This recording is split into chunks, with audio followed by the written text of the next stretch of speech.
Mein Name ist Bond. James Bond. Okay, das ist gelogen. Mein Name ist Elena Schulz und der junge Mann hier heißt Dalton. Ein wenig fühle ich mich aber trotzdem wie der britische Geheimagent. Immerhin soll ich allein einen bewachten Komplex infiltrieren, um eine Bombe zu entschärfen. So beginnt die 3-stündige Demo von Watch Dogs Legion. Dalton arbeitet nämlich für das Hacker-Kollektiv DedSec. Die kennt man schon aus den Vorgängern. In England besteht die Gruppe allerdings nicht aus bunt überzeichneten Hipstern, sondern aus ganz normalen Leuten, die mit der aktuellen Situation in ihrer Heimat London unzufrieden sind. Und im Kontext des Spiels heißt das, wir können im Action-Adventure von Ubisoft tatsächlich jeden beliebigen Bürger von London steuern. Wie diese enorme Freiheit bei der Charakterwahl funktioniert und ob das überhaupt Spaß macht, erfahrt ihr hier in unserer Vorschau zum kommenden Open-World-Spiel. Na dann zeig mal, was du drauf hast, Dalton. Während Bond Meisterheld des Tages ist, geht beim armen Dalton die Sache mit dem Bombenentschärfen irgendwie nach hinten los. Blöde Sache.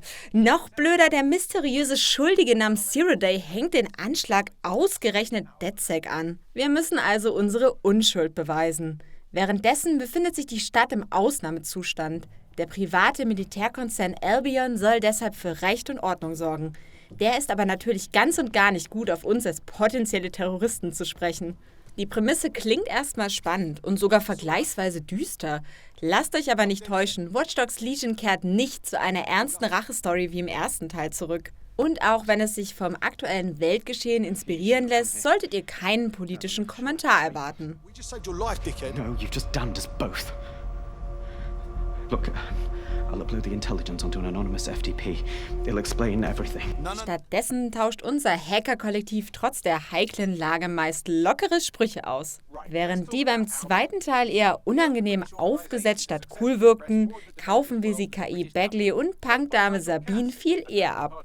Auch weil der britische Akzent einfach charmant wirkt. Suspicious timing, to put it mildly. It is. So that's 2 reasons why we need to find an angle on Cass. Wem Sabine und ihr Computerkumpel Aufträge erteilen, hängt komplett von uns ab.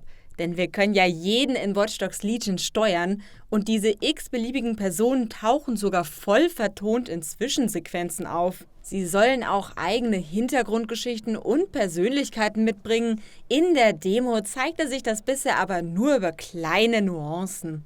Der Ansatz klingt wahnsinnig kompliziert, das System dahinter funktioniert aber eigentlich recht simpel. Wie im Vorgänger dürft ihr jeden NPC per Knopfdruck scannen. Dabei offenbaren sich manchmal nützliche Eigenschaften. Dieser Herr hier verfügt zum Beispiel über einen direkten Draht zum Polizeichef, was uns im Zweifel schneller aus dem Knast bringt. Wollt ihr ihn rekrutieren, müsst ihr aber erstmal Überzeugungsarbeit in Form einer Mission leisten. Da DedSec nicht den besten öffentlichen Ruf genießt aktuell, sind die Leute ihnen gegenüber misstrauisch. Aufträge dieser Art fallen meist simpel aus. In der Regel sichert ihr nur ein paar Daten in einem bewachten Gebiet oder löscht sie wahlweise, zum Beispiel um jemanden zu entlasten. Ist das geschafft, dürft ihr über ein Menü jederzeit und überall zum neuen Rekruten wechseln. Das klappt übrigens wirklich mit jeder Person. Damit ihr nicht ewig nach geeigneten Kandidaten sucht, markiert das Spiel aber besonders spannende Figuren wie diesen Profi-Hacker hier für euch. Spannend, tja, das heißt in dem Fall talentiert, denn jeder Charakter bringt besondere Eigenschaften und Fähigkeiten mit. Bauarbeiter tauchen zum Beispiel auf passendem Gelände unter, ganz ähnlich wie in Hitman mit den Kostümen für Agent 47. Solange ihr dem Wachpersonal nicht so nahe kommt, dürft ihr euch hier trotz Sperrgebiet frei bewegen. Zusätzlich können Bauarbeiter noch eine Cargo-Drohne rufen. Hackt man die, transportiert die einen bequem per Luftweg über die Köpfe der Gegner hinweg an den gewünschten Ort.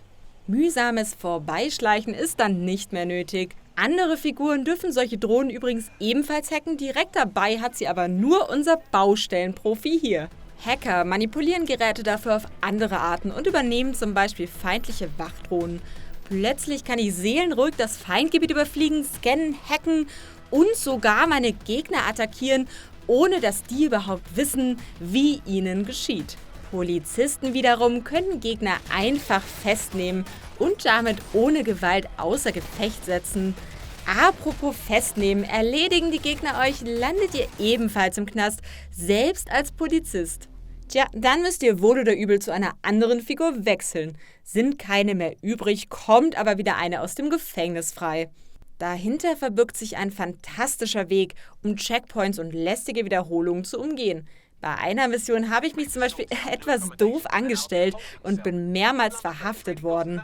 Ich muss so aber nicht immer wieder von vorne beginnen. Mein Fortschritt überträgt sich von einer Figur auf die nächste und ich kann mich weiter langsam ans Ziel herantasten. Daraus ergeben sich aber auch neue Herausforderungen. Als ich einmal ein hohes Gebäude erklimmen will, befindet sich der Bauarbeiter samt Drohne gerade blöderweise hinter schwedischen Gardinen. Das war's mit der idiotensicheren Strategie. Jetzt heißt es wieder kreativ werden.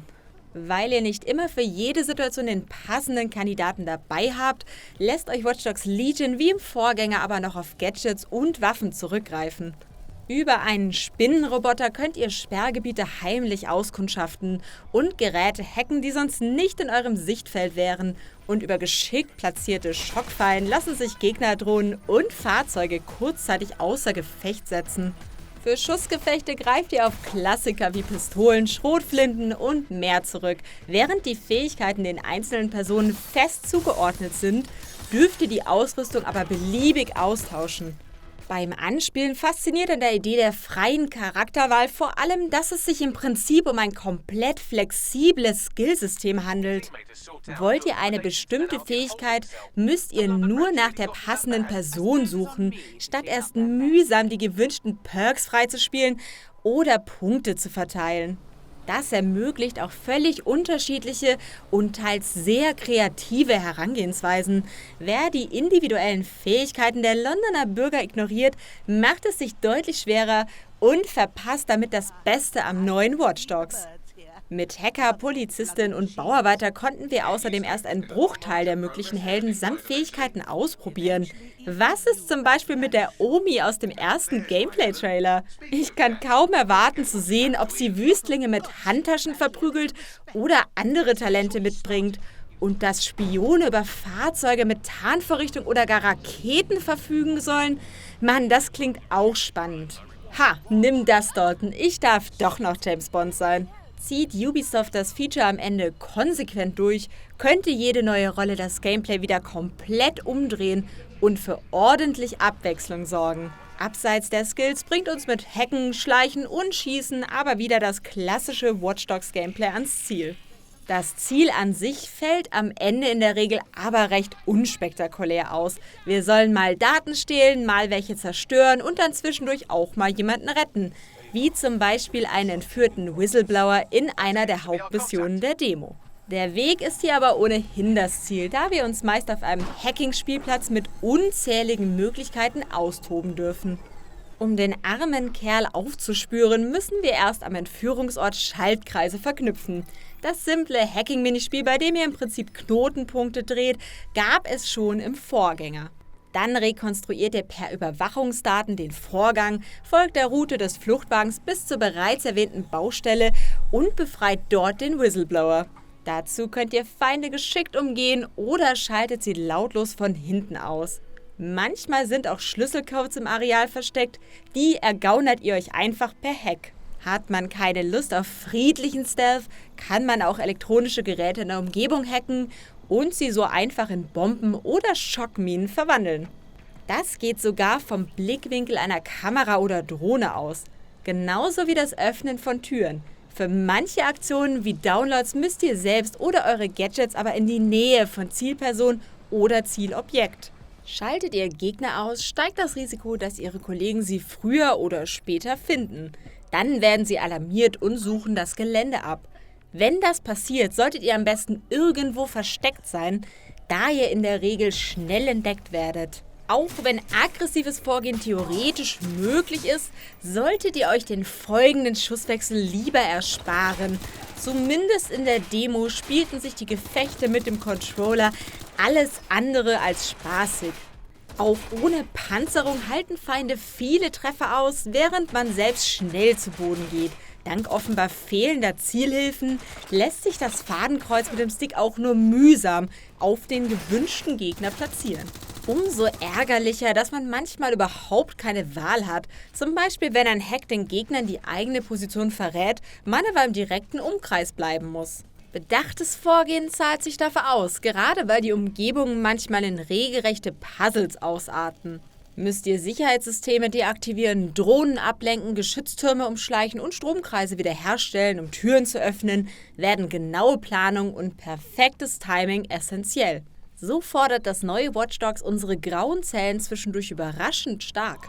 Während spielerisch Kreativität belohnt wird, orientiert sich die Spielwelt stark am Ubisoft 1x1.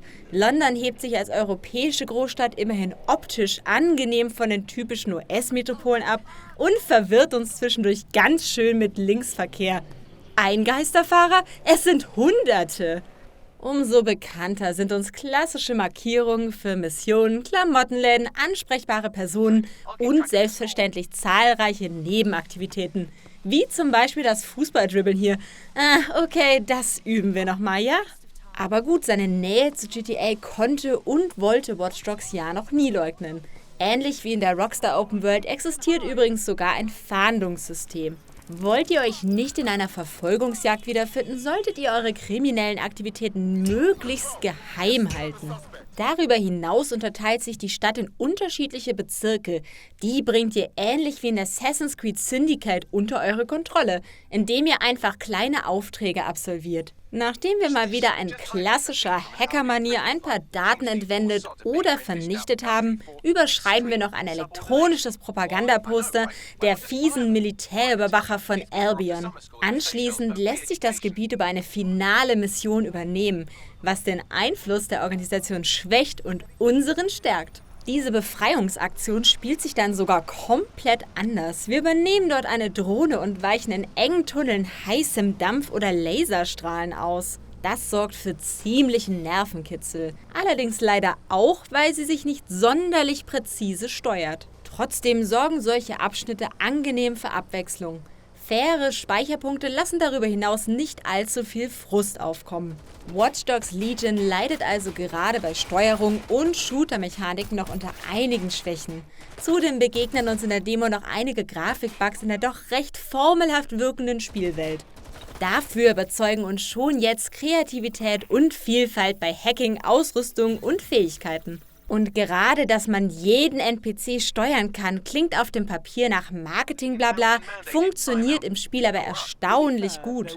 Überzeugt das im fertigen Spiel ebenso, könnte Watch Dogs damit endlich aus dem Schatten von Far Cry, Assassin's Creed und Co. treten.